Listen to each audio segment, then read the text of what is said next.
नमस्कार दोस्तों, I hope आप अच्छे होंगे। एंड लास्ट टाइम हमने आरएमएस एंड एवरेज वैल्यू पे कुछ कैलकुलेशन किए थे और आरएमएस एवरेज को समझा था। तो आज की क्लास में वापस ओम्स लॉ पे आते हैं, ठीक है। और ज़रा देखते हैं कि जहाँ से हमने ओम्स लॉ को छोड़ा था वहीं से आगे कंटिन्यू करते हैं। देखिए लास्ट टाइम मैंने आपको बताया था कि current was equal to V by R, ठीक है। आर मेरा क्या था? Resistance, rho L by E। L was length of the material, A was cross sectional area and rho was resistivity of the material, ठीक है। रो मेरी resistivity थी। अब अगर मैं रेजिस्टेंस को डिफाइन करूंगा तो कैसे डिफाइन करूंगा बताइए रेजिस्टेंस को? Resistance is the property of material which opposes the flow of current, ठीक है। करंट के फ्लो को अपोज करने वाली जो प्रॉपर्टी होगी उसको हम नाम देंगे रेजिस्टेंस का। It is the only element which consumes power और डिसिपेट पावर और में भी एनर्जी आप कह सकते हो, ठीक है जी। रेजिस्टेंस इस तरह इकलौता ऐसा एलिमेंट है जो ऐसे कंज्यूम करेगा, ठीक है। तो आज की क्लास में हम इसी के ऊपर थोड़ा सा डिस्कशन करने वाले हैं, रेजिस्टेंस पे। देखो, अगर मान लीजिए मैं एक वायर लूं, मान लीजिए मेरे पास एक कॉपर वायर, एक फेमस एक क्वेश्चन मैं करवा रहा हूं आपको, जरा देखिएगा। मान लीजिए मेरे पास एक कॉपर वायर है, ठीक है, और इसका क्रॉस सेक्शन एरिया A, इसकी लेंथ है L, ठीक है। ये आपने जरूर किया होगा बचपन में। इसकी लेंथ है L और इसका रेजिस्टेंस दे रखा है R, ठीक है। इसका रेजिस्टेंस दे रखा है R। तो R की जो वैल्यू होगी वो क्या होगी? रो L बाई E, सही है जी। लेंथ है L, cross section area A है और कॉपर है तो इसकी कोई रेजिस्टिविटी भी होगी, ठीक है। तो रो L बाई A क्या बन गया? इसका रेजिस्टेंस, ठीक है जी। अब जरा देखिए, अगर मैं आपसे बोलूं कि मैंने इसको पकड़ के लंबा कर दिया, ठीक है, मतलब इसकी जो लेंथ है उसको मैंने डबल कर दिया, इमेजिन कीजिए, ठीक है। इसकी जो लेंथ है मैंने इसको 2L कर दिया, तो आपको बताना है इसका रेजिस्टेंस क्या होगा। इसका जो रेजिस्टेंस होगा वो क्या होगा, आपको ये बताना है। अगर सेम कॉपर वायर को, जो मोटी वायर थी, उसको मैंने पकड़ के लंबा कर दिया तो उसका रेजिस्टेंस क्या होगा? डबल लेंथ कर दी उसकी। तो जरा देखते हैं रेजिस्टेंस पे क्या फर्क पड़ेगा। मुझे एक बात बताइए, एक टर्म होती है वॉल्यूम। वॉल्यूम को अगर मैं सिंपल भाषा में समझाऊं तो वॉल्यूम का मतलब क्या होता है? वॉल्यूम का मीनिंग क्या होता है? वॉल्यूम का मतलब होता है कि हवा में कितनी जगह घेर रहा है। जैसे ये बल्ब है मान लीजिए, या फिर मान लीजिए मेरी बॉडी देखिए, एक मिनट मेरे को ही देखिए, मैं स्पेस में कुछ जगह घेर रहा हूं तो वो मेरा क्या होगा? मेरा वॉल्यूम होगा। इवन आप इस बल्ब को देखिए, ये जो बल्ब है मेरा, ये हवा में कुछ जगह घेर रहा है, ठीक है ना। तो कितनी ये हवा में जगह घेर रहा है वो इसका क्या है? वो इसका वॉल्यूम है। कितनी जगह घेर रहा है हवा में वो उसका वॉल्यूम है। मैं कितनी जगह घेर रहा हूं वो मेरा वॉल्यूम है, समझिए। अब आप सोचिए, इमेजिन करो मैं ऐसे खड़ा हूं तो मैं हवा में कोई जगह घेर रहा हूं। अगर मैं ऐसे खड़ा हो जाऊं तो क्या मैं हवा में जगह चेंज करूंगा क्या? मतलब मेरी हवा में जगह घेरने वाली जो जितनी मैं हवा में पहले जगह घेरा था वो बदल गई क्या? नहीं ना। अगर मैं टेढ़ा हो गया, कुछ भी, मैं भी स्टाइल में खड़ा हो जाऊं, ठीक है, तो क्या मेरी हवा में जगह घेरने वाली जो जितना मैं जगह घेर रहा हूं हवा में, क्या वो बदलेगी क्या? नहीं। इसका मतलब मेरा वॉल्यूम क्या रहेगा? सेम, ठीक है ना। एग्जैक्टली यहां पे देखिए, अगर मैं कॉपर को अगर पकड़ के खींच दूंगा तो हवा में जो जगह घेर रहा था पहले ये अभी भी उतनी ही घेरेगा। यहां से अगर पतला हो गया तो यहां से लंबा भी तो हो गया। जितनी जगह यहां से कम हुई, जितनी जगह हवा में जगह यहां से कम हुई, उतनी इधर से बढ़ गई। इसका मतलब क्या चीज सेम रहेगी बताओ? वॉल्यूम सेम रहेगा यहां पे, और यहां पे जो वॉल्यूम था इसका मटेरियल का वो आपका सेम रहेगा। यहां पे क्या वॉल्यूम था? यहां पे था length into cross section area, ये वॉल्यूम था। और यहां पे क्या आएगा? लेंथ होगी 2L और क्रॉस सेक्शन एरिया 8S मान लो, चलो इसको, ठीक है जी। अब ये बराबर आएंगे तो नया जो क्रॉस सेक्शन एरिया आएगा वो क्या आएगा? पुराने वाले का हाफ, ठीक है। नया जो क्रॉस सेक्शन एरिया आएगा वो पुराने वाले का हाफ बनेगा। सही बात है भाई। तो अब जरा देखो, इसका मतलब ये जो है ये A/2 है। तो अगर मैं इसका रेजिस्टेंस की बात करूं तो रेजिस्टिविटी तो अभी भी वही है, मटेरियल तो कॉपर ही है। Length 2L by area of cross section A/2, तो क्या बन गए? 4 रो L बाई A। इसका मतलब रेजिस्टेंस कितने टाइम्स हो गया? पहले रो L बाई A था, अब क्या आया? 4 रो L बाई A। इसका मतलब रेजिस्टेंस मेरा 4 टाइम्स बढ़ गया, ठीक है जी। तो जो मेरा कॉपर मटेरियल है उसका रेजिस्टेंस, अभी इस बार लेंथ को अगर मैं डबल कर दूंगा तो रेजिस्टेंस मेरा 4 टाइम्स हो जाएगा। वायर मेरा पतला हो गया। अब यहां से मुझे एक नई चीज और समझ आती है, ठीक है। जितना पतला वायर होगा उसका उतना ही रेजिस्टेंस ज्यादा होगा, ठीक है।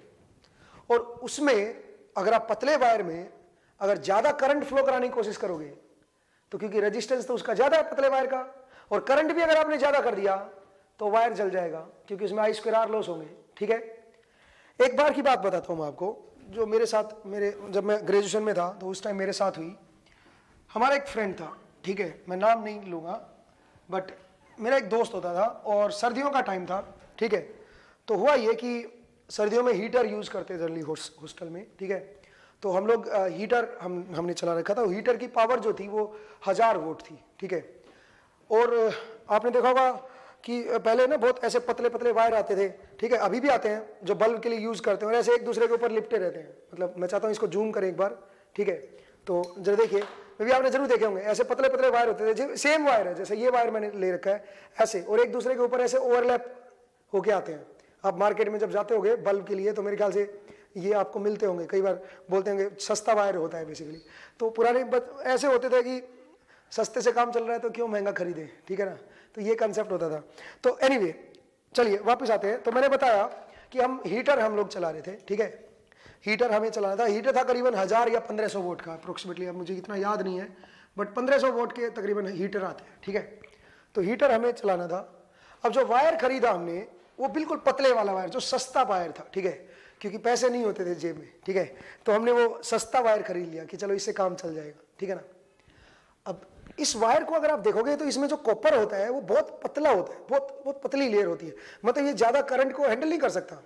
अभी आप देखेगा, जब मैं आपको इसको लोड को कनेक्ट करके देखूंगा तो आप देखना ये करीबन 0.27 0.237 ये इतना करंट ले रहा होगा, ये ज्यादा करंट नहीं लेता, वो बहुत कम करंट लेता है पतला वायर। अब मान लीजिए मेरा लोड हैवी है, 1500 वोट का है, ये 60 वोट है, कहां 60 वोट कहां 1500 वोट। अब 60 वोट भी इतना ज्यादा ताकत है, सही बताऊं तो अगर आप इसको चलाते हुए पकड़ भी लोगे तो आपको हाथ को इतना छाले पैदा कर देगा, ये बहुत गर्मी निकलती है 60 वोट में भी। ठीक है, तो 1500 वोट तो बहुत ज्यादा हाई है। ठीक है, अब 1500 वोट को अगर मैं देखूं तो अप्रोक्सीमेटली 10 एम्पियर का तो कम से कम करंट का वायर होना ही चाहिए अगर आप मार्केट से खरीदने जा रहे हो, क्योंकि 7-8 एम्पियर तो ये लेता ही है। ठीक है, तो 7-8 एम्पियर लेगा तो कम से कम 15 एम्पियर का आप वायर लगाइए इसके ऊपर। ठीक है, बट हमने ये वायर खरीद लिया, हमें लगा कि ये काम करेगा, क्योंकि बच्चे होते थे, पता नहीं था, पता तो था बट वो अपने फ्रेंड ने ही खरीदा था। ठीक है जी, तो एनीवे वो वायर लेके आए, पतला वायर था। अब हमने ये लगा दिया। अब इस पतले वायर में सोचिए ये हीटर लगा हुआ है, रेजिस्टेंस है, और ये 1500 वोट खींचेगा, ये 1500 वोट लेगा। अब जरा देखिएगा, ये मेरी सप्लाई थी, प्लग था मेरा जो लाइव और न्यूट्रल होता है। ठीक है जी, जो लाइव और न्यूट्रल होता है, और कनेक्ट कर दिया। और सही बताऊं तो ये वायर एक दूसरे के ऊपर ओवरलैप हो रखे थे। ठीक है, अब यहां पे 220 वोल्ट है, तो कॉपर तो इक्वी पोटेंशियल होता है, कंडक्टर है, तो यहां का पोटेंशियल अगर 220 है तो यहां पे भी क्या आएगा, 220 ही आएगा। थोड़ा मोटा ड्रॉप भी अगर मैं ले लूं, ठीक है, 220। अब ये क्या करेगा, 220 वोल्ट पे ये तो करंट उतना ही खींचेगा, पावर इतनी लेगा 1500। तो देख लो 1500 डिवाइड बाय 220 डायरेक्ट अगर मैं करूं भी तो 1500 डिवाइड बाय 200 ले लो, चलो राउंड फिगर में। ठीक है, तो कितना करंट आया बताओ, 1500 डिवाइड बाय 200, 7.5 एम्पियर तो आएगा ही आएगा। ठीक है, इसका मतलब 7.5 एम्पियर लिया। अब जो ये वायर था इसका भी तो ये पतला वायर था, इसका भी क्या था, अपना रेजिस्टेंस था, क्योंकि पतला वायर था, पतले वायर का रेजिस्टेंस ज्यादा होता है।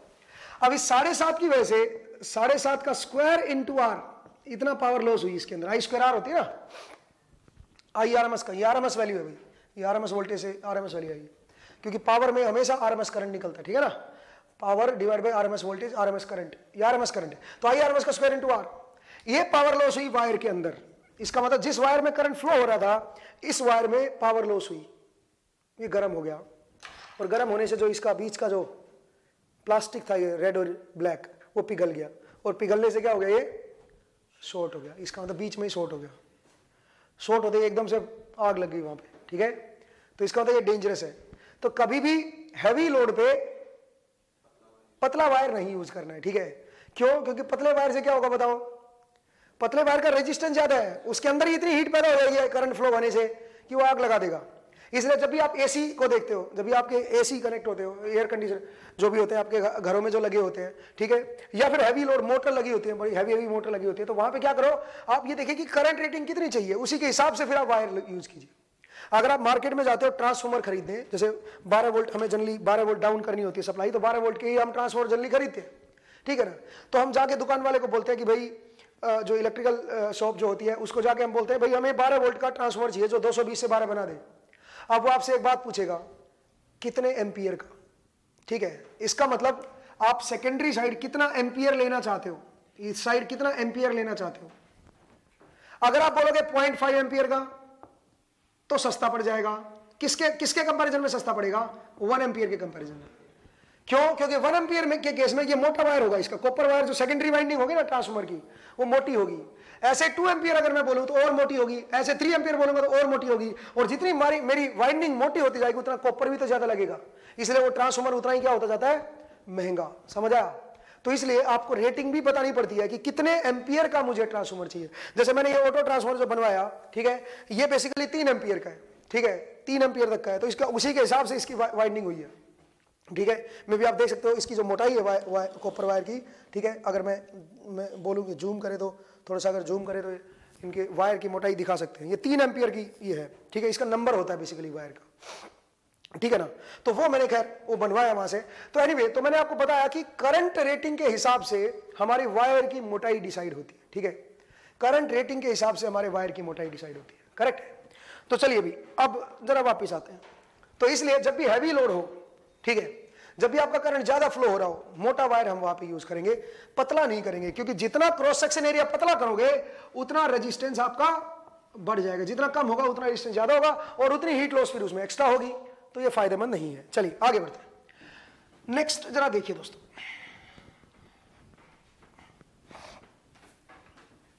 नेक्स्ट अब मैंने रेजिस्टेंस के बारे में बताया कि रेजिस्टेंस इंपॉर्टेंट चीज है। अब मेरे पास जरा मैं इक्विवेलेंट रेजिस्टेंस अब आपको निकालना सिखाऊंगा, ठीक है ना। यहां पे जरा देखिए, तो आप हेडिंग डालिए इक्विवेलेंट रेजिस्टेंस, इक्विवेलेंट रेजिस्टेंस, ये कैलकुलेट करना सीखते हैं। हालांकि ये भी आपने पहले पढ़ा होगा आप, क्योंकि बेसिक लेवल अभी, ठीक है। तो इक्विवेलेंट रेजिस्टेंस जरा देखिए कैसे हम लोग कैलकुलेट करते हैं, ठीक है। तो 2 बेसिक रूल है इसके, एक सीरीज में कैसे इक्विवेलेंट निकलता है और एक पैरेलल में कैसे निकलता है, ठीक है। जरा देखिए, अगर मैं बोलूं कि मेरे पास 2 रेजिस्टेंस सीरीज में, ठीक है, R1 R2, ये A पॉइंट है, ये B पॉइंट है, तो अगर मैं RAB पूछूं, इक्विवेलेंट रेजिस्टेंस पूछूंगा, तो क्या बनेगा बताओ जरा? R1 + R2, सही है। सीरीज कब बोलते हैं? जब बैक टू बैक कनेक्ट हो, या फिर आप कह सकते हो जो करंट इसमें आ रहा है वही करंट इसमें भी जाना चाहिए, तो मैं बोलूंगा कि ये सीरीज कनेक्शन है, ठीक है। और पैरेलल कनेक्शन क्या होता है बताओ जरा? मान लीजिए 2 रेजिस्टेंस ऐसे हैं कि दोनों का स्टार्टिंग पॉइंट सेम है और दोनों का एंड पॉइंट सेम है, या R1 है या R2 है, दोनों का स्टार्टिंग पॉइंट सेम है, दोनों का एंड पॉइंट सेम है, तो उस केस में ये पॉइंट A मान लीजिए, ये पॉइंट B मान लीजिए, तो यहां से जो RAB आएगा वो क्या आएगा बताओ जरा? 1/1/R1 + 1/R2, या फिर आप कह सकते हो R1 R2 / R1 + R2, ये मेरा इक्विवेलेंट रेजिस्टेंस होगा, सही है जी। पैरेलल कब होता है? जब स्टार्टिंग पॉइंट सेम हो और एंड पॉइंट सेम हो, तब उसको हम पैरेलल बोलते हैं। और सीरीज कब होता है? जब बैक टू बैक कनेक्ट हो, करंट दोनों में सेम रहे, ठीक है ना, तो उसको हम बोलते हैं सीरीज। सीरीज में रेजिस्टेंस डायरेक्टली जुड़ जाता है और पैरेलल में इस तरह से हम इक्विवेलेंट निकालेंगे, ठीक है जी। अब मैं एक एक्सपेरिमेंट दिखाने वाला हूं आपको, ठीक है, और उस एक्सपेरिमेंट में देखिए कि कुछ थोड़ी सी मुझे गड़बड़ नजर आ रही है, ठीक है ना। आप उसको पकड़ने की कोशिश कीजिएगा कि क्या गड़बड़ है, ठीक है। जरा देखिए दोस्तों, मेरे पास 2 बल्ब हैं, मैं पहले दोनों बल्ब का रेजिस्टेंस निकालना चाहता हूं, ठीक है ना, इनका रेजिस्टेंस कैलकुलेट करना चाहता हूं। तो रेजिस्टेंस कैलकुलेट करना मेरे लिए बड़ा आसान है। आप देखिए, मेरे पास यहाँ पे एक इंस्ट्रूमेंट है जो मुझे वोल्टेज और करंट की रीडिंग दे देगा, ठीक है। वोल्टेज और करंट की रीडिंग से मेरे पास उसका रेजिस्टेंस आ जाएगा, ठीक है ना। तो तैयार हो आप लोग? चलिए देखिए, मैंने इसको कनेक्ट किया, तो आप बताइए वोल्टेज कितना है यहाँ पे? 238, करंट कितना है? 0.27, ठीक है, पावर है 65 वोट, ऊपर सबसे ऊपर पावर है। तो वोल्टेज डिवाइड बाय करंट कीजिए, क्या आया है जी? तो मैं बोर्ड पे लिख लेता हूं, ये R1 = कितना आया? 8.48 ओम, ये पहले वाले का रेजिस्टेंस है। अब मैं जरा इसको हटा देता हूं और अब मैं दूसरा बल्ब लेता हूं, ठीक है, ये लीजिए। हाँ जी, जरा देखिए कितना रेजिस्टेंस है? 0.2829 एम्पियर है। तो बताइए R2 कितना आया? 820.68 ओम, ठीक है जी। ये दूसरे का है। हालांकि ये थोड़ा बड़ा इनमें एरर आता है, कोई भी मेजरमेंट बिना एरर के, ठीक है, वो बिना एरर के कोई भी मेजरमेंट हो ही नहीं सकती, कोई भी मेजरमेंट एब्सोल्यूट नहीं होती, ठीक है ना। आपको थोड़ा बड़ा एरर हमेशा रहेगा, ठीक है ना। थोड़ा मोड़ा वोल्टेज फ्लक्चुएट करती रहती है, टेम्परेचर फ्लक्चुएट करेगा, रेजिस्टेंस वेरी करता रहेगा, ठीक है ना, तो वो वेरी करता रहता है। तो मैंने बताया कि मेरे पास दो बल्ब है, ठीक है, अब इन दोनों बल्ब को मैं पैरेलल में करना चाहता हूं, ठीक है, तो आप मुझे बताइएगा पैरेलल में अगर मैं करूंगा इनको तो क्या इक्विवेलेंट आएगा, फॉर्मूले से निकालो, R1 R2 divide by R1 plus R2 करके देखिए। अगर मैं पैरेलल में करूं इन दोनों को तो R1 R2 divide by R1 plus R2, बताइए क्या बना, बोलिए क्या है, जरा देखिए 881.48 R1 into R2 820.68 divide by R1 plus R2 424.99, मतलब 425 ओम कह रहा हूं अप्रोक्सीमेटली, इतना आना चाहिए। तो चलिए जरा देखते हैं, पैरेलल में लगाता हूं अब मैं। तो यहां पे जो आपको बोर्ड नजर आ रहा है बेसिकली, आप एक बार देखिएगा इस बोर्ड में ये कुछ हमने कुछ पॉइंट बनाए हुए हैं, ठीक है ना, तो ये जो पॉइंट है मेरे इस बोर्ड पे, जो ये वाले पॉइंट है जहां पे मैं बल्ब लगाने वाला हूं, इनके पीछे से जो इंटरनल कनेक्शन है वो पैरेलल में है।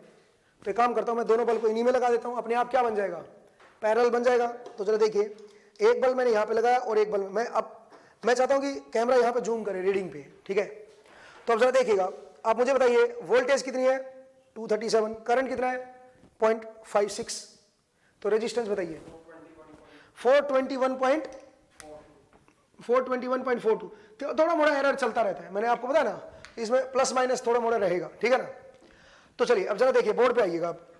तो हमने देखा कि यहां से जो हमारे पास रेजिस्टेंस आ रहा है रीडिंग से हमारे पास रेजिस्टेंस आया वो आया 421.42, और हमने जो एक्चुअल जो हमने निकाला था जो फॉर्मूला, उससे कितना आ रहा है 424, मतलब 425 के अराउंड आ रहा है। इसका मतलब मैं इसको ठीक मान सकता हूं कि यहां पे बिल्कुल सही है, यहां पे कोई मिस्टेक नहीं है, ठीक है भाई। तो चलिए अब दूसरा, अब इनको मैं लगा रहा हूं, ये तो अभी पैरेलल में थे, अब मैं इनको किस में कनेक्ट करूंगा बताइए, अब मैं इनको सीरीज में कनेक्ट करना चाहता हूं। तो सीरीज में क्या बनना चाहिए बताओ, R1 प्लस R2, ठीक है। तो चलिए दोस्तों अब सीरीज में कनेक्ट करते हैं। सीरीज में देखिए कितना आना चाहिए सीरीज में, जरा जोड़ के बताओ, अगर मैं सीरीज में करूंगा तो कितना बनना चाहिए, कितना आना चाहिए बताइए, हाँ जी एक मिनट, 1702। तो जरा देखिए मैंने ये दोनों बल्ब पैरेलल में कनेक्ट कर दिए, मतलब बैक टू बैक लगा दिए, सॉरी नॉट पैरेलल, सीरीज में, ये बैक टू बैक लगे हुए हैं, ठीक है ना। तो अब मैं इनको यहां पे रख रहा हूं और जरा मैं सप्लाई दे देता हूं इनको, और वोल्टेज और करंट की रीडिंग से आप मुझे बताइए क्या रेजिस्टेंस नजर आ रहा है आपको। जरा यहां पे देखिएगा, ये मैंने सीरीज में कनेक्ट किया इस बार, मैं चाहता हूं बल्ब की ब्राइटनेस भी दिखाई जाए एक बार, ठीक है, और एक बार ये रीडिंग भी दिखाई जाए, मतलब एक ही फ्रेम में अगर आ जाए तो अच्छा होगा। हाँ जी है जी, रेजिस्टेंस जो R1 प्लस R2 कितना आ रहा है बताओ इस बार, V डिवाइड बाय, ये V है और ये I है, V डिवाइड बाय I कीजिए, बताइए कितना आया 1252.63 ओम। चलिए बोर्ड पे आइए, ब्राइटनेस आपने देख ली, ब्राइटनेस आपने देख ली है। तो जरा देखिए सीरीज में करने से हमारे पास क्या आया बताइए, देखिएगा सीरीज में करने से हमारे पास आया 1252.63, जो हमने रीडिंग ली है उस रीडिंग की हेल्प से हमारे पास कितना बन रहा है 1252.63। लेकिन बनना क्या चाहिए अगर मैं दोनों को जोड़ूंगा, तो अगर फॉर्मूले से जोड़ूं तो R1 प्लस R2 कितना बनना चाहिए 1702.16, ये बनना चाहिए 1702.16, ये बनना चाहिए, बट बन कितना रहा है वो इतना बन रहा है। तो इसका मतलब क्या दिक्कत आई बताइए, ऐसा क्यों हो रहा है बताओ, ये कम क्यों बन गया। थोड़ा मोड़ा 4-5 होता तो मैं समझ जाता, पैरेलल में तो ठीक था, पैरेलल में दिक्कत नहीं आई, लेकिन सीरीज में देखिए कितना फर्क आ गया। ये तो यार मेरे ख्याल से 400-500 का आ गया डिफरेंस, नहीं तो ये तो बहुत ज्यादा डिफरेंस है, ठीक है। तो इतना डिफरेंस क्यों आ रहा है बाय द वे, क्या रीजन है, आप जरा सोचिए इसके बारे में। तो मैं बता दूं इसका क्या रीजन है। अगर आपने ध्यान से देखा हो, जब मैंने बल्ब का इंडिविजुअल रेजिस्टेंस निकाला था तो 220 वोल्ट बल्ब को मिल रही थी और वो उस हिसाब से करंट ले रहा था, इसकी ब्राइटनेस फुल थी, फुल ब्राइटनेस, फुल ब्राइटनेस, ठीक है, इंडिविजुअल के केस में, मतलब ये पूरे फुल टेम्परेचर पे था आपने ये, ठीक है। इसका टेम्परेचर पूरा था और पूरे टेम्परेचर पे हमने इसका रेजिस्टेंस मेजर किया, इंडिविजुअल रेजिस्टेंस जब हमने किया, ठीक है। दूसरे का भी ऐसे ही किया था हमने, ब्राइटनेस मेरी क्या थी 220 वोल्ट थी और फुल ब्राइटनेस में था। अब जब हमने इनको पैरेलल में लगाया, ठीक है, अब हमने दो रेजिस्टेंस को पैरेलल में लगाया। जब हमने दोनों को पैरेलल में लगाया बल्ब को, जब हमने दोनों बल्ब को हमने पैरेलल में लगाया तो दोनों के अक्रॉस वोल्टेज क्या थी बताइए? दोनों के अक्रॉस वोल्टेज 220 थी, तो इसके अक्रॉस भी 220 और इसके अक्रॉस भी 220। इसका मतलब अभी भी ये किस में किस केस में थे? ये दोनों फुल ब्राइटनेस पे थे। तो फुल ब्राइटनेस पे थे, इसका मतलब टेम्परेचर इनका अच्छा खासा था। जो इंडिविजुअल रेजिस्टेंस थे वो भी फुल ब्राइटनेस पे मेजर किए थे, और जब हमने पैरेलल में लगाया तब भी वो फुल ब्राइटनेस पे थे। इसका मतलब जो रेजिस्टेंस यहां पे हमने कैलकुलेट किया था वो यहां पे यूज हो जाएगा, और उसी से हमने फिर इक्विवेलेंट निकाला, ये वाला रूल लगाया, उससे आंसर ठीक आया, ठीक है।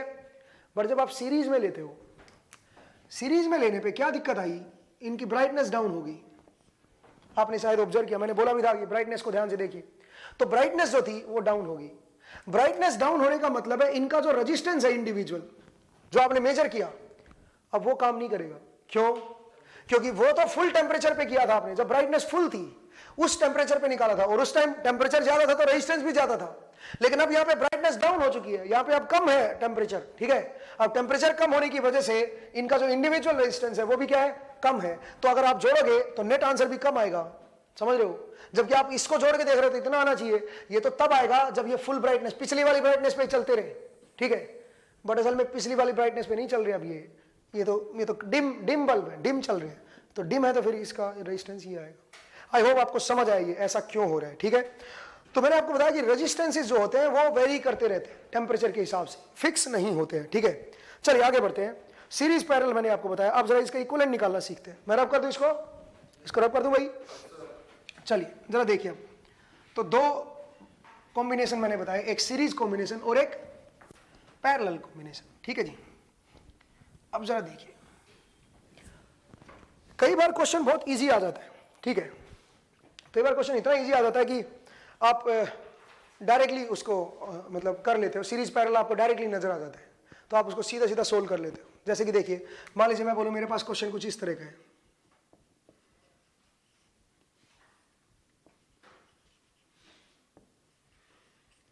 सिंपल है, ये ए है, ये बी पॉइंट है, मान लीजिए this is 4 ohm, this is 10 ohm, this is 5 ohm, this is 5 ohm, मान लीजिए इस तरह का। और मैंने पूछा आर ए बी बताओ, तो ये तो बड़ा सिंपल है, इस तरह का क्वेश्चन कोई नहीं पूछेगा आपसे, ठीक है। तो बहुत सिंपल क्वेश्चन है। कैसे? देखो, आपको क्या करना होता है, आपको सबसे पहले सबसे छोटी ब्रांच ढूंढनी होती है सीरीज पैरेलल वाली, कि मुझे बस पता चल जाए कि कौन सा सीरीज है कौन सा पैरेलल है, बस मुझे ये पता चल जाए, ठीक है। तो जरा देखो, ये रेजिस्टेंस और ये रेजिस्टेंस क्या है सीरीज में, ठीक है। ये बैक टू बैक लगा हुआ, करंट इसमें सेम आएगा, जो करंट इसमें आएगा वही इसमें आएगा, इसका मतलब ये सीरीज में है, ठीक है ना। तो इसका इक्विवेलेंट क्या बनेगा बताओ? 10। तो इसको आप यहाँ पे 10 लगा दो, ये बन गया 10 ओम, सही है। अब आइए यहाँ पे, ये पॉइंट एक ही है और ये पॉइंट भी एक ही है, सीधा वायर है ना, सीधा वायर एक ही पॉइंट होता है। अब बताओ, दोनों का स्टार्टिंग पॉइंट सेम है, दोनों का एंड पॉइंट सेम है, इसका मतलब दोनों किसमें है? पैरेलल में है। 10 और 10 का पैरेलल क्या आएगा? 10 इंटू 10 डिवाइड बाई 10 प्लस 10, इसका मतलब क्या आएगा? 5 ओम, ठीक है।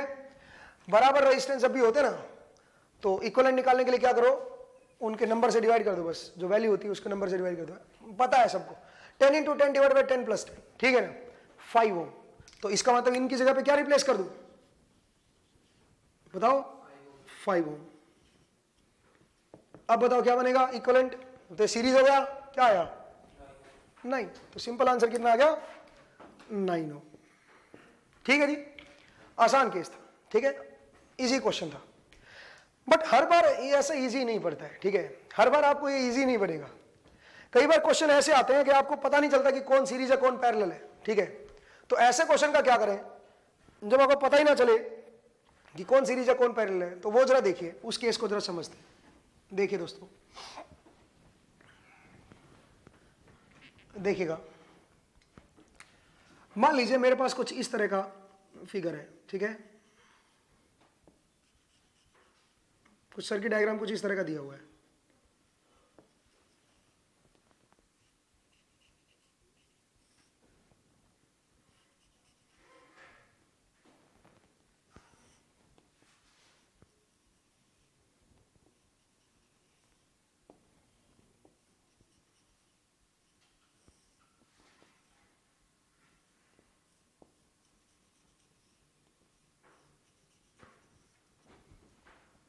इस तरह का दे रखा आपको, ठीक है। This is A and this is B, 4 ohm 4 ohm, सारे 4 मान लो, चलो 4 ओम 4 ओम 4 ओम, सब 4 ओम है। मुझे बताना है इक्विवेलेंट रेजिस्टेंस क्या आएगा, मुझे बताना है आर ए बी क्या आएगा, इक्विवेलेंट रेजिस्टेंस कितना होगा, ठीक है जी। ये मुझे कैलकुलेट करना है। तो कैसे कैलकुलेट करें दोस्तों, अब आप देखिए, यहां से आपको डायरेक्टली तो नहीं नजर आ रहा होगा कौन सा सीरीज है कौन सा पैरेलल है, ठीक है। मे भी आप थोड़ा दिमाग लगाओ तो क्या पता भी चल जाए आपको, बट डायरेक्टली देख के पहली नजर से आप नहीं बता पाओगे कि भाई क्या सीरीज है क्या पैरेलल है, ठीक है ना। तो फिर क्या करें ऐसे क्वेश्चन का, ऐसे क्वेश्चन का बेस्ट वे क्या होता है, जो भी नोड पॉइंट है ना उनकी नामकरण कर दो, उनको नेमिंग कर दो, ठीक है, उनको नाम दे दो। जैसे देखो ए बी तो दे चुके हैं हम लोग, ये एक नोड पॉइंट है, इसको क्या नाम दे दो, सी, ठीक है। और ये इसके साथ शॉर्ट है, देखो ध्यान से, तो इसका मतलब अगर ये सी है तो इसको भी क्या नाम दे दूं, सी नाम दूंगा इसको, ठीक है। इसको नया नाम मत दीजिए, जो शॉर्ट होता है उसको सी नाम ही देना है, ठीक है। नेक्स्ट आप बोलिए, अगर मैं इसको डी बोल दूं तो ये क्या बनेगा, ये भी डी बनेगा क्योंकि ये शॉर्टेड है यहां से, ठीक है जी। ये क्या बन गया मेरा, इसको नाम दे दो ई और इसको नाम दे दो एफ, सही है जी, करेक्ट है, इसको नाम देंगे एफ। तो सबसे पहला काम क्या था हमारा, नामकरण करना, ठीक है। तो मैंने बोला ये सी दे दो तो ये शॉर्ट है तो ये भी सी, ये डी है तो ये शॉर्ट है तो ये भी डी, और ये इसको ई बोल दिया, इसको एफ बोल दिया। अब इसका इक्विवेलेंट रेजिस्टेंस कैसे निकालें, आप चलिए शुरुआत कीजिए ए से, ए से चलते हैं। सबसे पहले क्या आएगा बताओ जरा, 4 ओम, और कहां पे आ गया आप बताओ, आप आ गए सी पे, ए से चलें और इसको निशान लगा दो, ये कवर हो गया, ठीक है जी। अब आ गया आप सी पे, ये रेजिस्टेंस कहां पे, अब सी से देखो कितने रास्ते बनेंगे वो जरा देखते हैं। सी टू डी 4 ओम है, तो सी टू डी लगा दीजिए 4 ओम, इसको डी लिख दीजिए 4 ओम, ये हो गया सी टू डी 4 ओम। लेकिन अकेला ये सी टू डी नहीं है, एक और भी तो है, जरा देखो, ये रहा सी टू डी, ये भी तो सी टू डी है, कितना है 4 ओम। तो पैरेलल में क्या लगाओगे, अगेन एक 4 ओम लगा दीजिए, ये भी हो गया। और कोई है क्या सी टू डी, और कहां पे है C to D, C to D और नहीं है, नहीं है सी टू, ये रहा ना सी टू डी, ये रहा सी टू डी, ये 4 ओम वाला, तो एक और भी है तो 4 ओम, ये लगा दीजिए सी टू डी 4 ओम, ये भी हो गया भाई, इसको भी निशान लगा दीजिए, ठीक है। और देखिए, और तो कोई नहीं है सी टू डी। नेक्स्ट आप आइए, सी टू ई भी है, तो सी टू ई, अब सी टू ई निकालते हैं, ये लीजिए 4 ओम, ये आ गया ई पे, सी टू ई, ये हो गया। और कोई है क्या सी टू ई, हाँ जी एक और भी है सी टू ई, एक और 4 ओम है सी टू ई, चलिए 4 ओम, ये भी हो गया। नेक्स्ट बोलिए सी टू ई है क्या कोई और तो कोई नहीं है सी टू ई, बहुत बढ़िया। चलिए नेक्स्ट अब आइए आगे, नेक्स्ट देखिए, अब है D to F, D to F 4 ohm, D to F 4 ohm, ठीक है जी, ये हो गया डी टू एफ, ये भी हो गया डी टू एफ। एक और भी है डी टू एफ, एक और भी है डी टू एफ, चलिए ये भी हो गया 4 ओम। और बोलिए, ये भी डी टू एफ हो गया। और कौन सा है बताओ, है जी डी टू ई, हाँ डी टू ई है भाई, डी टू ई क्या बताओ, कितना है डी टू ई बताइए, 4 ohm, D to E 4 ohm, D to E कौन सा है, कहाँ गया डी टू ई, ये रहा 4 ओम, हो गया। अच्छा एक सी टू एफ है, सी टू एफ है 4 ओम, तो यहां से निकालिए और सी टू एफ कर दीजिए 4 ओम, ये है मेरा 4 ओम, सही है जी, सी टू एफ हो गया 4 ओम। और बोलिए सी टू एफ कहां पे गया, ये रहा सी टू एफ 4 ओम। और बताइए और कौन सा है, अब एक एफ टू बी है, एफ टू बी है, सही है जी, एफ टू बी है 4 ओम। बोलिए दोस्तों, तो ये एक सिंपल डायग्राम बन गया, और मुझे लगता है कि यहां से पैरेलल सीरीज देखना अब मेरे लिए आसान काम है, ठीक है ना, यहां से मैं डायरेक्टली पैरेलल सीरीज देख सकता हूं। बोलिए दोस्तों, ठीक है, तो कैसे देखेंगे बताओ, 4 और 4 का पैरेलल देखो, ये दोनों कितना है, बोलिए 2, तो यहां पे मैं क्या कर दूं, 2 कर दूं, ये बन गया 2 ओम। अच्छा ये 4 ये 4 ये 4 तीनों पैरेलल हैं, तो क्या लिख दूं इसको मैं, 4/3 लिख दूं, बोलो 4/3 लिख देता हूं, ये आ गया 4/3, 4/3 पैरेलल। और ये 4 और 4 ये पैरेलल है, तो क्या बनेगा यहाँ पे 2 बनेगा, सही है जी, ये बन गया 2, ठीक है। अच्छा ये बताइए 4 और 2 किस में है, ये सीरीज में, तो इसकी जगह पे हटा के क्या कर दूं बताओ, 6 कर दूं, ये बन गया 6। ठीक है जी। अब बताइए 4/3 और 6 ये पैरेलल में है, तो 4/3 इंटू 6 डिवाइड बाई 4/3 प्लस 6, तो कितना बन जाएगा देख लीजिए। ऊपर आ गया 8, नीचे कितना आया 22, तो ये बन गया, और ऊपर 3 ये 24/22। इसका मतलब 12 डिवाइड बाई कितना होना 11। ठीक है, इसका मतलब इनको हटा देता हूं और इसकी जगह पे एक रेजिस्टेंस रिप्लेस कर देता हूं, वो बना 12/11। ठीक है जी। अब 12/11 में ये 2 ओम और ऐड कर दो, ये 2 ओम बन गया था ना 4 और 4 का पैरेलल, तो 2 ओम और ऐड कर दो, कितना बनेगा बताइए 3.09, ये बन गया 3.09। तो आसान है भाई। ठीक है, 3.09 और 4 का पैरेलल ले लो और उसके सीरीज में ये और कर दो, समझ आया, हो जाएगा ना। तो आप इसको सोल्व कर लीजिएगा, मेरे ख्याल से आसान कहानी थी ये। ठीक है, एक और क्वेश्चन देखिए, मैं एक और क्वेश्चन दे रहा हूं, मैं रब कर दूं इसको, आप निकाल लेना, अब तो आसान है भाई इससे आगे। ठीक है, तो इतना तो आप कर लेंगे। चलिए भाई नेक्स्ट जरा देखिए दोस्तों,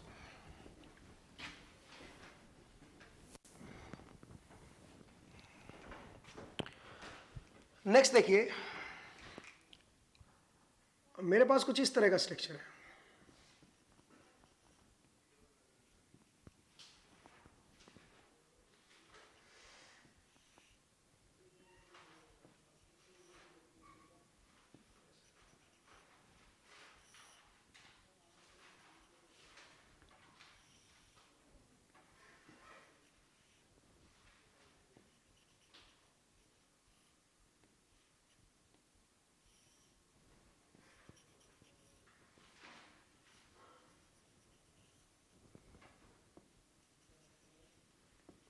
this is A, this is B. ठीक है भाई, और ये है सारे 4 है, मान लीजिए सब 4 ओम है। आपको बताना है इक्विवेलेंट रेजिस्टेंस क्या होगा, RAB बताना है। ठीक है जी, RAB क्या होगा। तो अगेन अब क्या फिर से कहां फंस गया मैं, फिर से मुझे सीरीज पैरेलल का पता नहीं चलेगा यहां पे कि कौन सीरीज है कौन पैरेलल है। तो फिर क्या करें बताओ, क्या करें, फिर से नामकरण करो। ठीक है, नेमिंग कीजिए, A B तो ये है, इसको क्या नाम दे दूं C, तो ये भी क्या बनेगा C, तो ये भी क्या बनेगा C, ये शॉर्ट था ना।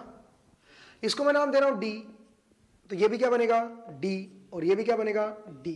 सही है। अच्छा, एक ये ब्रांच ये और रह गया बस, इसको क्या बोल दो E।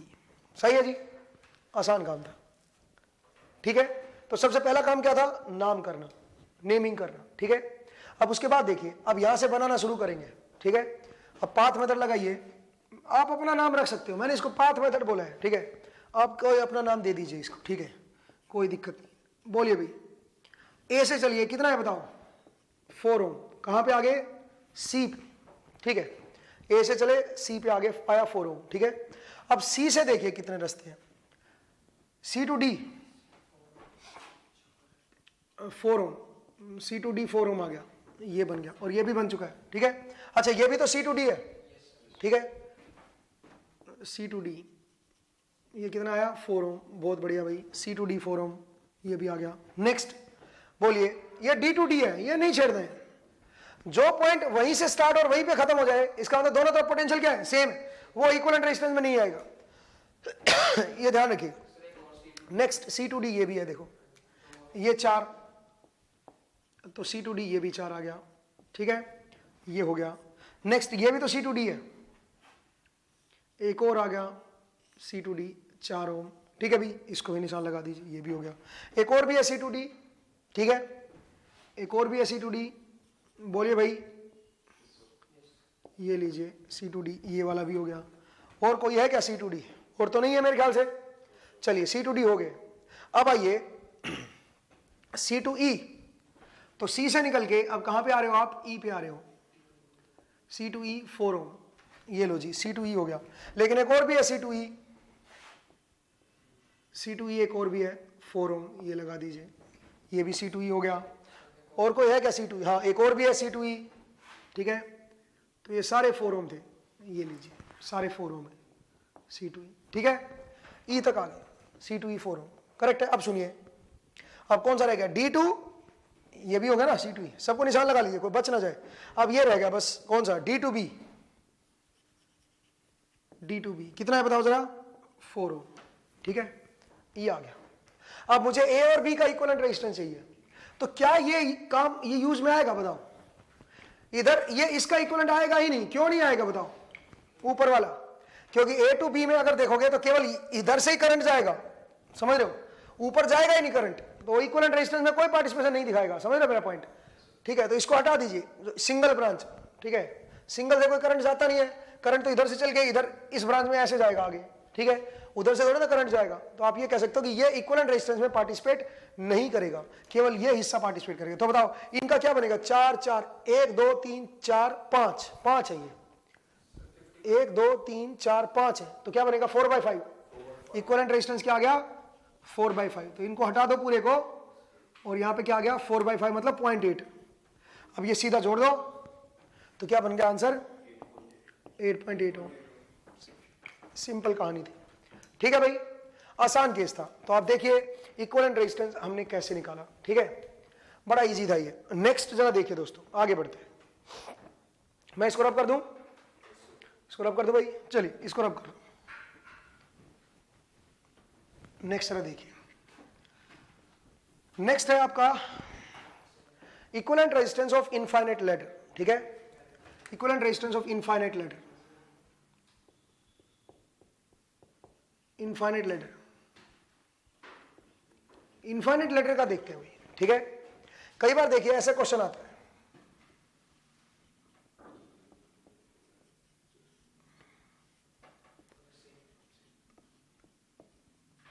कई बार ऐसे इनफाइनाइट लैडर दी जाती है आपको,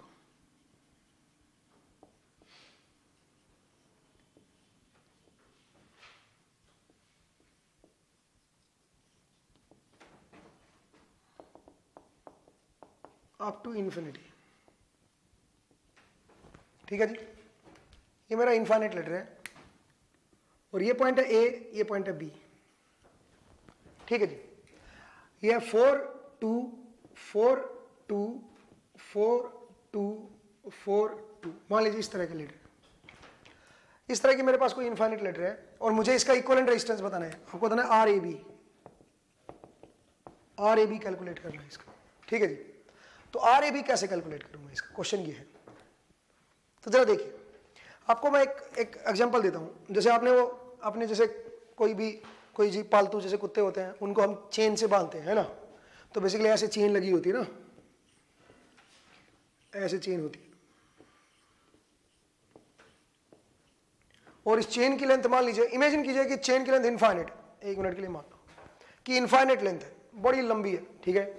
अगर मैं उसमें से एक कड़ी हटा दूं, सोचिए अगर मैं एक कड़ी उसमें से हटा दूं, क्या उसकी लेंथ पे फर्क पड़ेगा क्या, ऑब्वियसली नहीं पड़ेगा। आप किसी समुद्र की में से एक बूंद पानी निकाल लोगे तो क्या कोई फर्क पड़ेगा उसके पानी पे, नहीं जी। इनफाइनाइट लैडर की चेन थी, ऐसे कड़ियां लगी हुई थी उसके अंदर, ठीक है, और ये चेन बनी हुई इनफाइनाइट लेंथ की, उसमें से अगर मैं एक कड़ी निकाल दूं तब भी वो उसकी जो लेंथ रहेगी वो इनफाइनाइट ही रहेगी। तो अब यहां पे आइए, यहां पे भी कड़ियां बनी हुई है, देखो रिपीट कर रही है, देखो 4 2 4 2, तो मैं इसको एक कड़ी मान लूं, जो बार बार रिपीट कर रहा है उसको एक कड़ी मान लो, ठीक है, ये मेरी एक कड़ी है, ये कड़ी है, ठीक है जी। तो ऐसी कड़ियां जुड़ जुड़ के कहां तक आया हुआ है, अप टू इनफाइनाइट। अगर इस पूरे का इक्विवेलेंट मैं x मान लूं 1 मिनट के लिए, और अगर मैं एक कड़ी हटा दूं तो क्या आगे का इक्विवेलेंट बदल जाएगा क्या, नहीं जी, आगे का इक्विवेलेंट क्या रहेगा बताइए, वो भी x ही रहेगा। इसका मतलब अगर पूरे का मेरा x है, एक कड़ी हटा दूंगा तो उससे आगे का भी इक्विवेलेंट क्या बनेगा, x बनेगा। तो आप जरा देखिए, यहां पे मेरा 4 था और ये मेरा 2 था, और इससे आगे का मैं क्या रिप्लेस कर दूं बताओ, x, और जो टोटल आना चाहिए वो भी क्या आना चाहिए, x आना चाहिए, सही है। अब इनका इक्विवेलेंट लो, 2 और x का पैरेलल लो, तो बनेगा 2x divide by 2 plus x, और उसके सीरीज में क्या कर दो, इनका पैरेलल लेने के बाद सीरीज में क्या जोड़ दो, 4 कर दो, और जो आंसर आना चाहिए वो क्या आना चाहिए, x आंसर आना चाहिए, सही है जी। अब जरा देखिए क्या बना, ये बना 2x plus 8 plus 4x upon 2 plus x equal to x। अब जरा देखिए क्या बना, ये बना हमारे पास 6x plus 8 equal to 2x plus x square, ठीक है जी। तो यहां से क्या बन गया, ये बना x square minus 4x minus 8 equal to 0। अब यहां से x की पॉजिटिव वैल्यू निकालिए, 5.464। आप कैलकुलेटर का यूज कर सकते हो या फिर वैसे विदाउट कैलकुलेटर भी निकाल सकते हो, 5.464, ठीक है जी। तो ये इसका इक्विवेलेंट रेजिस्टेंस आ गया। आसान कहानी थी, ठीक है। तो आप देखेंगे कि जब भी आपकी लेडर आती है तो लेडर को कैसे हम सोल्व करेंगे, ठीक है ना। आई होप आपको ये समझ आया। नेक्स्ट जरा देखिए, और इसी के अंदर कुछ वेराइटीज लेके आते हैं, मैं रब कर दूं, ठीक है। चलिए दोस्तों नेक्स्ट जरा देखिए,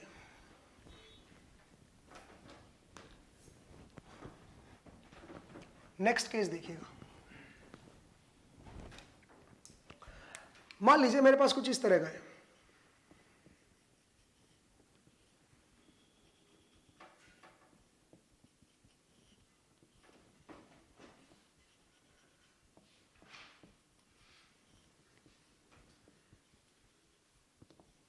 चलिए ज्यादा नहीं बनाते हैं, ठीक है। और अप टू इनफाइनाइट है ये, अप टू इनफाइनाइट, ठीक है जी। अब ये है 6 2 4 2 4 2 4 2 4 ऐसे, और ये है ए और ये मेरा बी है। आपको इक्विवेलेंट रेजिस्टेंस बताना है, ठीक है, इसका इक्विवेलेंट रेजिस्टेंस बताना है। तो अब जरा देखो, जो शुरुआत वाला पार्ट है वो रिपीट नहीं कर रहा है, ठीक है ना। शुरुआत वाला हिस्सा जो है वो रिपीट नहीं कर रहा है, तो मैं क्या करूंगा अगर रिपीट नहीं कर रहा, तो शुरुआत वाला हिस्सा अगर रिपीट नहीं कर रहा तो क्या करूंगा बताओ। जो हिस्सा रिपीट नहीं कर रहा उसको एक बार हटा दो, ठीक है। तो चलिए मैं इसको एक बार हटा रहा हूं, इस हिस्से को हटा देते हैं। 6 2, ये हिस्सा मैंने हटा दिया, ये मेरा 6 ओम है और ये मेरा 2 ओम है। ये पॉइंट था ए और ये पॉइंट था बी, ये मैंने हटा दिया, सही है जी। जो शुरुआत वाला हिस्सा था इसको मैंने हटा दिया। अब इसके बाद देखिए, इसको हटाने के बाद क्या बचेगा, ये। तो क्यों ना इसका इक्विवेलेंट रेजिस्टेंस निकालने पहले, ठीक है। और वो जो इक्विवेलेंट आएगा वो इसके पीछे लगा देंगे, उसके बाद ओवरऑल इक्विवेलेंट आ जाएगा, सही है। तो चलो देखिए इसका इक्विवेलेंट कैसे निकालेंगे बताओ। इसका अगेन क्या मान लीजिए x, और इसमें भी क्या है बताओ, 4 2 4 2 4 2, वही कड़ी आ गई, और इसका तो हमने निकाला हुआ है, ठीक है। पिछला क्वेश्चन यही तो किया था। x की वैल्यू क्या थी बताइए, 5.46, ठीक है, ये आया था। तो जो x आया वो यहां पे रिप्लेस कर दो, ठीक है जी, 5.46 ओम। अब बताइए इक्विवेलेंट कितना बना, इनका पैरेलल ले लो, 2 इंटू 5.46 डिवाइड बाई 2 प्लस 5.46, ये तो इनका पैरेलल हो गया, और प्लस में क्या कर दो 6, तो हमारे पास क्या आ जाएगा ये RAB, समझ आया। तो कई बार ऐसा हो सकता है कि आपकी जो आगे वाली जो ब्रांच है वो रिपीट ना कर रही हो, ठीक है। तो जो ब्रांच आपकी रिपीट नहीं करती है उस ब्रांच को अलग कर दो, और उसके पीछे क्या लगाओ, जो रिपीट कर रही हैं उनका इक्विवेलेंट निकाल लो अलग से, और जो वो उसके पीछे लगा दो, आपके पास टोटल आ जाएगा ए और बी के बीच का। हाँ जी बताइए क्या है आंसर, क्या है 7.46 ओम, ये आ गया RAB। ये हमारे पास इक्विवेलेंट रेजिस्टेंस आ गया RAB। आई होप आपको क्लियर हुआ, ठीक है जी। मैं इसको रब कर दूं, ठीक है। चलिए दोस्तों मैं इसको रब कर रहा हूं।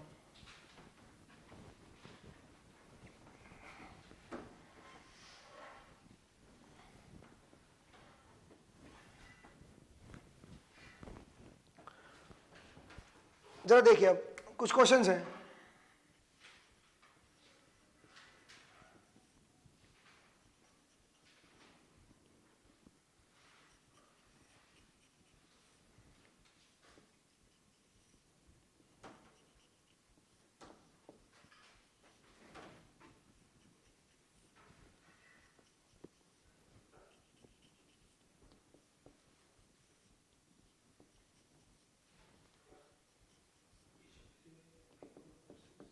अप टू इनफाइनाइट, सही है जी। This is A, this is B, 4 ohm, x ohm, and this is 6 ohm, ठीक है जी। अब ये 4 ओम है, ये 6 ओम है, ये 2 ओम है, 4 ओम है, 2 ओम है, 6 ओम है, 4 ओम, 2 ओम, 6 ओम, 4 ओम, 6 ओम। क्वेश्चन ये पूछा है for what value of x are A B become 11 ohm. X की किस वैल्यू के लिए आर ए बी की जो वैल्यू आएगी वो 11 ओम बनेगी। बताइए कैसे करें इसको। ठीक है, देखिए दोस्तों, for what value of x the R A B will be 11 ohm. ठीक है, तो जरा देखिए इसको कैसे करेंगे। सुनिए, बड़ा आसान काम है। मैं रब कर दूं, मतलब ये वाला हिस्सा रब करने की सोच रहा हूं। देखो, आप एक काम करो, ये देखो 4 2 6 4 2 6 4 2 6 4 2 6, ये रिपीट कर रहा है कि नहीं कर रहा है? रिपीट कर रहा है। तो एक बार इसको हटा दो, इसको अलग कर लो। 4x6, ये पॉइंट है ए और ये पॉइंट है मेरा बी, इसको अलग कर लो। ठीक है जी, बचा हमारे पास ये। इसका इक्विवेलेंट तो निकाल ही सकते हैं। देखो, इसमें कड़ियां रिपीट कर रही हैं। ये पहली कड़ी है, ये दूसरी कड़ी है, ये तीसरी कड़ी है, क्या कहते हो? ऐसे कड़ियां रिपीट कर रही है। ठीक है ना? और कितनी कड़ी है? इनफाइनाइट कड़ी है। तो अगर मैं पूरे का इक्विवेलेंट रेजिस्टेंस x अज्यूम कर लूं, या मैं भी, चलो x तो अभी दे रखा है कुछ, तो मान लीजिए मैं कुछ भी y अज्यूम कर लूं, मान लीजिए। ठीक है, और एक कड़ी अगर मैं हटा दूं तो आगे का भी क्या रहेगा बताओ? तो भी y रहेगा। तो पहले तो y की वैल्यू निकालिए ना। तो एक कड़ी हटा के देखो, एक कड़ी अगर हटाओगे तो ये बनेगा 4 और यहां पे 2 और यहां पे 6। सही है?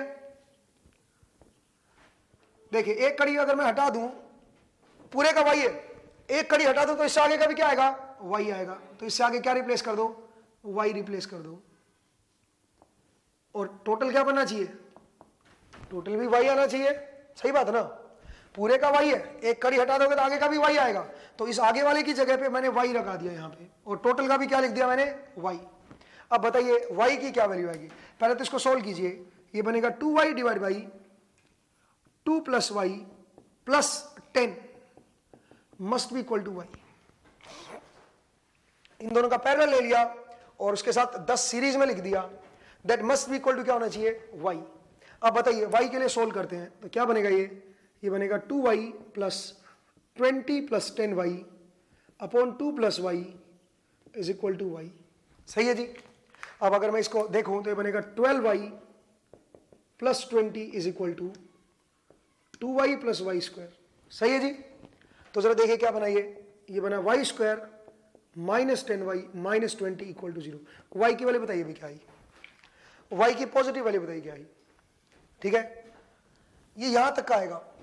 और ये कहां पे लगेगा? ये y, जो भी ये y आएगा ये यहां पे कनेक्ट होगा, क्योंकि ये पूरी लेटर का आ गया और इस लेटर के आगे ये लगा हुआ था। बताइए y की वैल्यू क्या आई? y is equal to 11.7। सही है? अब मुझे एक बात आई है, तो y मैं यहां पे लगा रहा हूं, एक बार देख लो भाई 11.7 है क्या? एक और डेसिमल नहीं बताओगे आप मुझे? हाँ जी, क्वाड्रेटिक इक्वेशन में डाल दीजिए y square minus 11y minus 20, 11.708 मतलब 11.71। ठीक है, तो 11.71 आ गया ये। ठीक है जी? अब इसका जो इक्विवेलेंट होना चाहिए वो क्या होना चाहिए बताओ? 11 ओम। अब 4 और 6 ये तो सीरीज में ही आएंगे। इसका मतलब इन दोनों का इक्विवेलेंट क्या बनना चाहिए बताओ? 1। नहीं, इन दोनों का पैरेलल इक्विवेलेंट क्या बनना चाहिए? 1। तभी तो 1 प्लस 4 प्लस 6 11 बनेगा। तो इसका मतलब इनका इक्विवेलेंट 1 कर दो। 11.71 into x divide by x plus 11.71 should be equal to 1। ठीक है, तो बन गया x plus 11.71 is equal to 11.71x। ठीक है, तो यहां से x की वैल्यू बता दो क्या आई? बताइए भाई x की वैल्यू क्या आई? वो आई 11.71 डिवाइड बाई 10.71। सिंपल, ये x आ गया। आसान कहानी थी, बड़ा आसान क्वेश्चन था, कोई नई चीज नहीं थी इसके अंदर। ठीक है जी, आगे बढ़ जाए। चलिए नेक्स्ट जरा देखिए दोस्तों। ठीक है, नेक्स्ट जरा देखिए, मैं रब कर दूं? ठीक है, हाँ जी, अगला देखिए।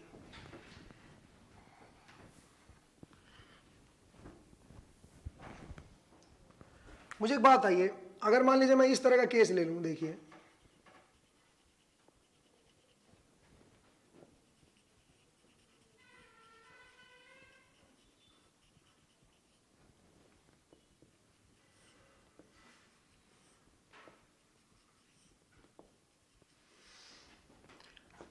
ये फ्रॉम इन्फिनिटी से आ रहा है अप टू इन्फिनिटी पे जा रहे हैं, ठीक है जी। ये 2 4 2 2 4 2 2 4 2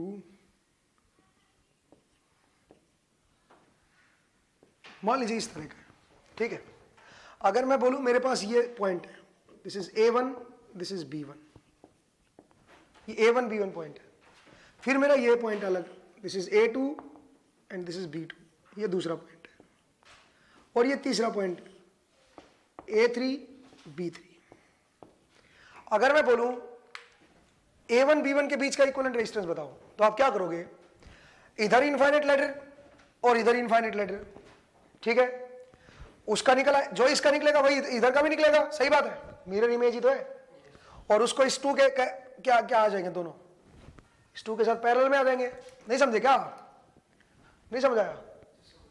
तो देखो इधर का निकाल दो इक्विवेलेंट और इधर का निकाल दो इक्विवेलेंट, सेम ही आएगा दोनों का, और दोनों फिर पैरेलल में आ जाएंगे और 2 भी पैरेलल में आ जाएगा बीच में, तो A1 B1 के बीच का इक्विवेलेंट आ जाएगा। अगर मैं बोलूं, अगर मुझे बताना हो A2 B2 के बीच का इक्विवेलेंट, तो सेम ही आएगा वो भी। क्यों? अगर मैं इधर थोड़ा सा शिफ्ट कर दूंगा तो आगे तो उधर भी इनफाइनाइट है, इधर भी इनफाइनाइट है, तो कोई फर्क थोड़ा ना पड़ा। इसका तो A2 B2 के बीच का भी इक्विवेलेंट रेजिस्टेंस क्या आएगा, सेम आएगा। और इधर से A3 B3 के बीच का भी इक्विवेलेंट रेजिस्टेंस आपका सेम आएगा, ठीक है भाई। तो आप ध्यान दीजिएगा, कई बार इस तरह से मैं क्वेश्चन को मॉडिफाई कर सकता हूँ, मतलब कुछ वेराइटीज डाल सकता हूँ इसके अंदर। तो ये चीज आप ध्यान रखिएगा कि रेजिस्टेंस आपका क्या रहेगा, सेम रहेगा, सही है। वैसे आप इस क्वेश्चन में सोल्व कर लीजिएगा, आपका होमवर्क है, find the equivalent resistance between A1 and B1, ठीक है। तो ये हम डिस्कस करेंगे इस क्वेश्चन को, और ये क्वेश्चन हमारा ट्यूटोरियल में डिस्कस होगा, ठीक है जी। जब ट्यूटोरियल क्लास होगी उस टाइम इसको डिस्कस करेंगे, ठीक है। तो आप इसको सोल्व कीजिएगा और देखिएगा ट्यूटोरियल में क्या आता है, ठीक है। ये आपका होमवर्क है भाई। चलिए आगे बढ़ते हैं।